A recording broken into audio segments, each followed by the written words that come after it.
c'est un événement planétaire. C'est l'artiste et sa muse dans le même studio. Là, on est en train de vivre un Manon des Sources qui finit bien. C'est-à-dire Ah bah oui, moi je suis une sorte du Gaulin qui court derrière Sandrine dans les couloirs. Sandrine, reviens, je t'aime. Tout ce que je dis sur toi, c'est pour faire le malin. Et je te promets, Tondelier, c'est pas la femme de ma vie. Vous ne croyez pas à ma sincérité, hein. Ça, c'est vraiment un truc d'Ukrainien. Vous avez la larme à l'œil parce qu'on vous livre pas des Rafales et des Charles Leclerc. Mais dès qu'il y a une tentative d'émerveillement devant une rencontre humaine, ça vous laisse d'un marbre, ça. Mais ça, c'est les gens de l'Est, hein. Ça chiale et ça dit je t'aime que quand c'est bourré, hein. C'est comme ça. Et vous voyez, Sandrine, ce matin, je vais faire une tentative d'homme déconstruit et je vous offre, pour ainsi dire, ma faiblesse. Je regarde. Bah, voilà, alors ça, c'est le moment.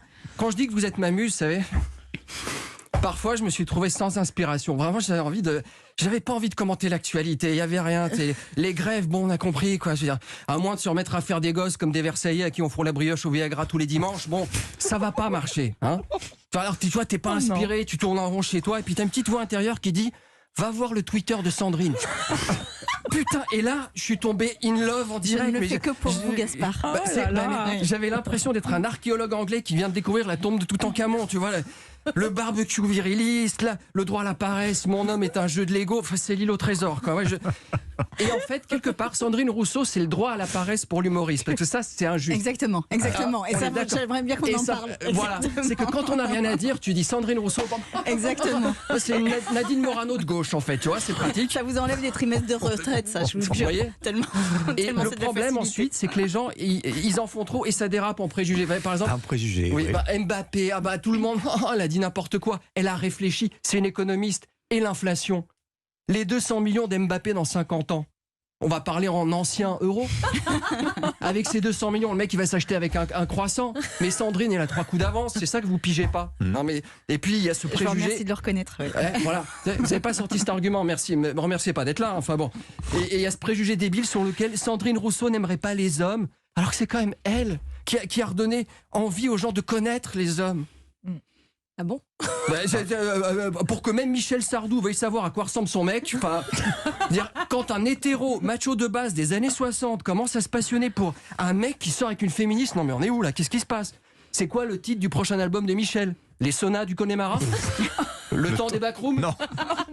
En général, le seul moment où un mec de droite s'intéresse au mari d'une nana de gauche, c'est parce que le mari de la nana est ministre des Finances et qu'il a un problème à régler avec le fisc, c'est tout. Ouais, je lui ai offert un hôtel à insectes. Un hôtel à insectes? Et vous savez, c'est la maison en bois avec la paille et des bouchons de liège que les bobos ils achètent dès qu'ils ont une maison en campagne. Ils posent ça sur un muret, ils s'imaginent que à chaque fois qu'ils vont voir passer une coccinelle en train de chevaucher une libellule, ah tiens, on va s'arrêter, on va se faire un plan. Tu vois, ça lui a pas plu. Ah non, elle a pété un câble, mais tu vois, mais à quoi ça sert de fréquenter soi-disant un mec de droite? Il est même pas foutu de m'offrir un petit truc de chez Dior ou de chez Hermès pour la Saint-Valentin. Et moi je lui dis, mais Sansan, calme-toi, t'es de gauche, moi je voulais pas te gêner. Mais on s'en fout, regarde Cotillard et Binoche, elle se raconte de gauche, ça les gêne pas de faire de la pub pour des marques de luxe. Puis là je monte dans les tours, je dis, mais ok, le cadeau est pas dingue, mais tu sais combien ça m'a coûté les papiers chez l'avocat pour être sûr de ton consentement si jamais on baise après? Je veux dire, cette raclure, il m'a fait signer des Elias, il faut que je paraffe un truc, à chaque fois que je te décrave un bouton, tu te rends pas compte? Alors là il commence à chialer, et puis bon, alors là, je prends la télécommande, j'allume la télé, il y avait les questions au gouvernement, je vois Katnins, et c'est trouvé une autre tête de Turc. Moi j'ai passé la soirée tranquille, mais quel enfer quoi. Parce que, oui, vous savez comment c'est fini, hein. Tu maltraites, un an plus tard t'achètes Paris Match, et qui tu vois en couverture? Gaspard et Sandrine, leur nouvelle vie dans leur maison du Berry. Pendant qu'il écrit ses petites blagues, elle ne quitte pas son homme des yeux. Dans le grenier de leur gentilhommière, qu'elle a aménagé en atelier d'artiste, elle peint des cocottes minutes et des thermomix au fusain. Il lui a appris à se maquiller, elle lui a appris à passer l'aspirateur. Auprès d'elle, loin du tumulte de la vie parisienne, le comique a enfin retrouvé l'apaisement d'une fiotte domestique déconstruite.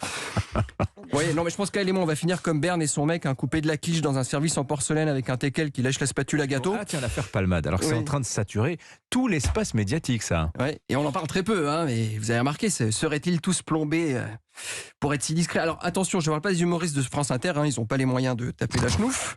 En plus, notre organe de tutelle, l'Arcom, nous surveille, il ne faut pas déconner devant l'Arcom, sinon, Macinch la fréquence, Comme disait le colonel Farès dans Rabbi Jacob, Arcom Sleiman, mon président. Non mais c'est quoi cette question? Je peux vous dire que si on commence à faire des contrôles antidopage dans les médias, moi demain j'ai une statue près du Café de Flore avec un écriteau au plus grand acteur de tous les temps pour avoir réussi à interpréter des héros de Bec BD sans jamais se poudrer le nez. Non mais est-ce que vous m'avez déjà vu faire une chronique? Bonjour Anissa, bonjour Dimitri, alors tout le monde ça va? Vous êtes en forme ce matin? Alors, Ducrot, l'absurdie et la mare, l'actu. Mais avant la météo, allez, dépression, qu'est-ce qu'il y a comme dépression? Il y a le ciel est voilé, encore un coup des islamistes. Non, il y a rien de plus fatigant que les mecs sous coke. Ils racontent les mêmes conneries que quand ils prennent rien, sauf qu'en plus ils sont persuadés de dire des trucs incroyables. Mais c'est vrai que c'est une drogue, c'est un effet terrible. Hein. Tu vois, tu te prends pour James Dean qui pilote une Porsche, alors qu'en fait t'es Pierre Palmade qui conduit une Peugeot. Mais bon, après, si ça se trouve, Palmade, la coke, c'était peut-être à l'insu de son plein gré. C'était peut-être un accident, Dimitri. Comment ça? Bah, apparemment, un des escort boys serait clandestin. Et alors? Alors, imaginons.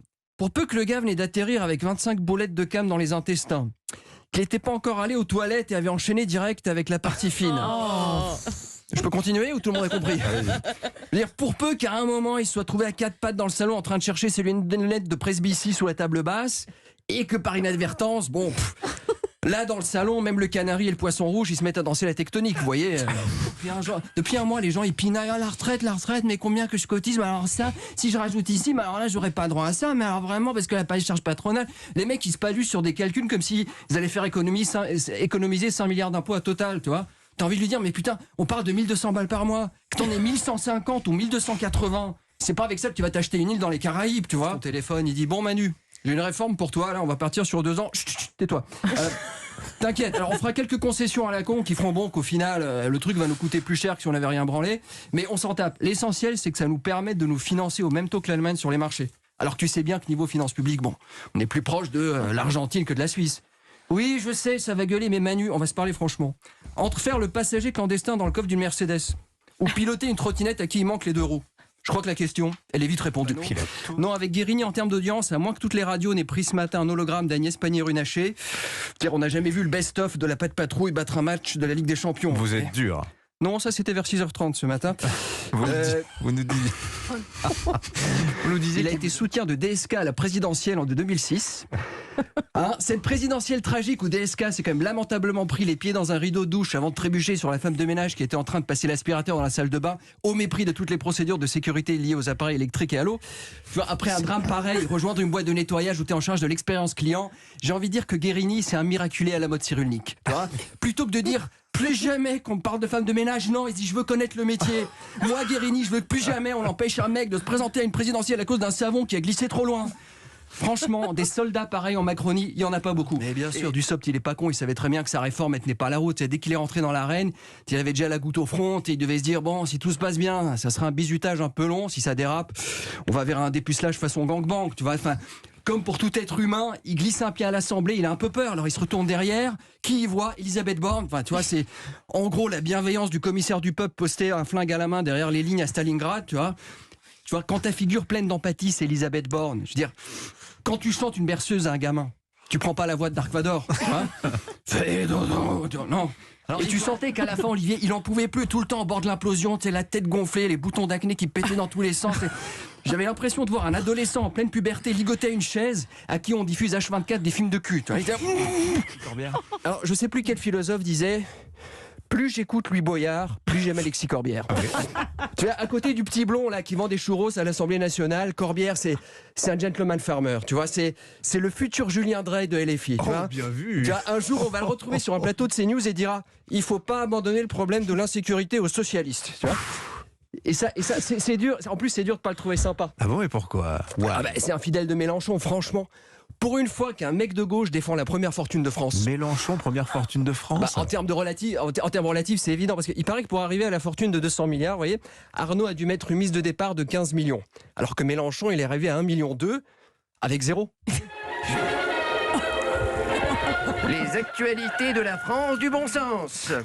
Après des discussions démocratiques et un accueil populaire enthousiaste, la douce et enjouée Elisabeth Borne, polytechnicienne, énarque et marraine de l'association Un Sourire par Semaine, véritable Alain Juppé en bottes et cravache, flanquée de son fidèle jockey du SOPT, a, dans la liesse générale, décrété le tant attendu passage aux 64 ans d'âge légal pour prendre la retraite.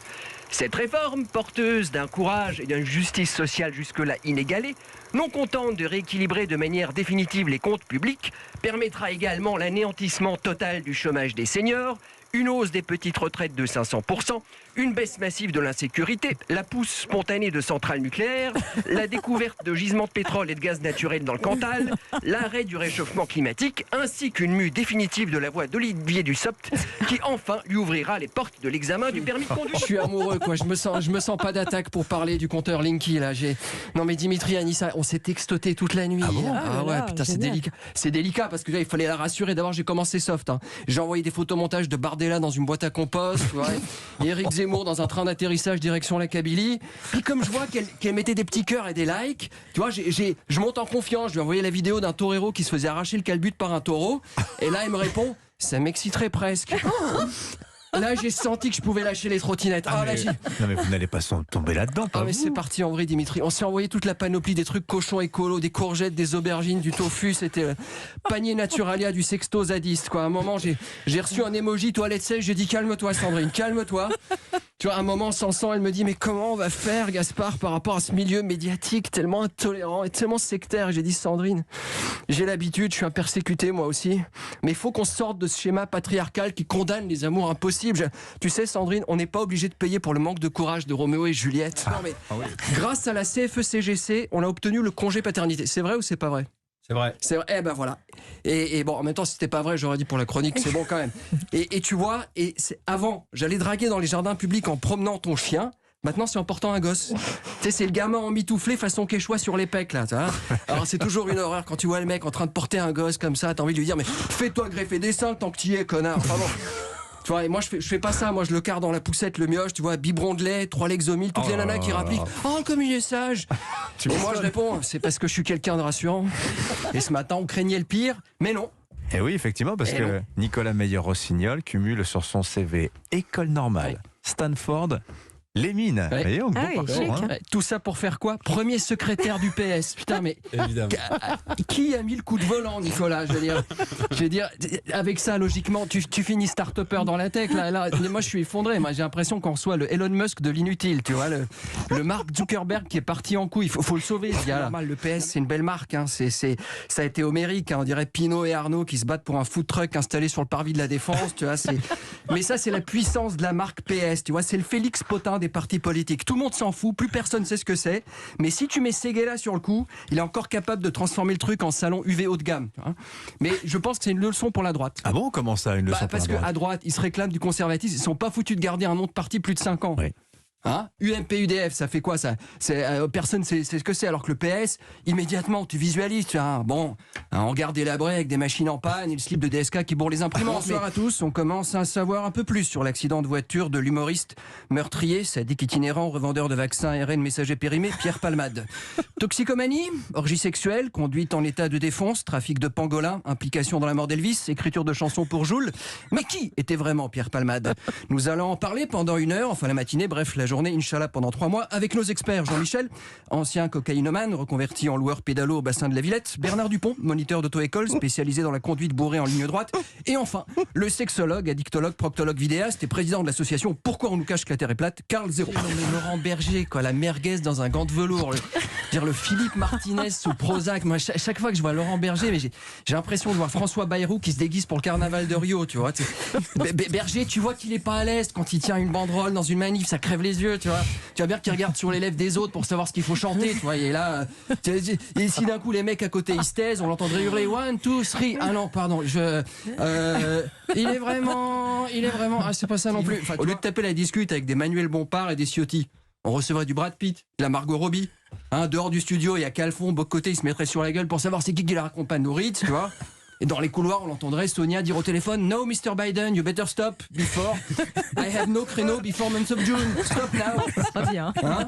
You have no actuality. Sorry for you. Voilà. À un moment, les mecs de LFI qui parlent d'économie, ça va, quoi, ça va. Pardon, mais un mec d'extrême gauche qui te parle d'économie, c'est à peu près aussi crédible que d'aller demander à un frotteur du métro de faire un tuto sur les gestes barrières, tu vois, un moment. Quand mon grand-père m'amenait à la pêche quand j'étais petit, qu'est-ce que je me faisais chier. Racontez-nous alors. C'est les gens des villes, tu sais, ils idéalisent, ils s'imaginent que t'es dans je ne sais quelle harmonie avec la nature, alors qu'en fait t'es juste là à fixer comme un con un bout de liège qui flotte sur l'eau pendant des plombes. Vous êtes dur. Vous êtes obsédé en ce moment. C'est quand même sympa la pêche. Mais c'est sympa, rien du tout. Déjà, faut y aller tôt, hein, parce que ce couillon de brochet ou le carpe, bah, c'est le matinalier des rivières, hein, c'est le Pavlenko du cours d'eau. T'arrives à 9h, il n'y a plus personne, il pionce, je sais pas ce qu'il fout.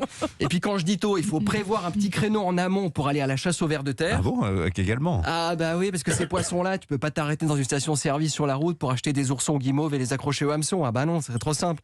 Ah, la poiscaille d'eau douce, tu la meutes pas comme une sardine débile de Méditerranée, tu jettes un bout de baguette et t'as un aquarium qui déboule, non. Puis une fois que t'es sur le bateau, faut mettre l'asticot sur l'hameçon. Ta journée débute, t'as déjà piqué 3 fois les doigts, t'as de la bave de vers de terre, tu vois. Et puis une fois que t'as réussi à enfiler le truc sur l'hameçon, là commence la pénibilité. Vous voyez, tu restes des heures à fixer ce bouchon dans l'eau. Au bout de 3 minutes, tu sais plus s'il y a un bouchon, s'il y en a 2, s'il est au-dessus de l'eau, s'il est en dessous. Si tu veux que ton gosse il chope des lunettes pour la rentrée scolaire, c'est sûr, faut l'emmener à la pêche avec son grand-père. Hein, ça.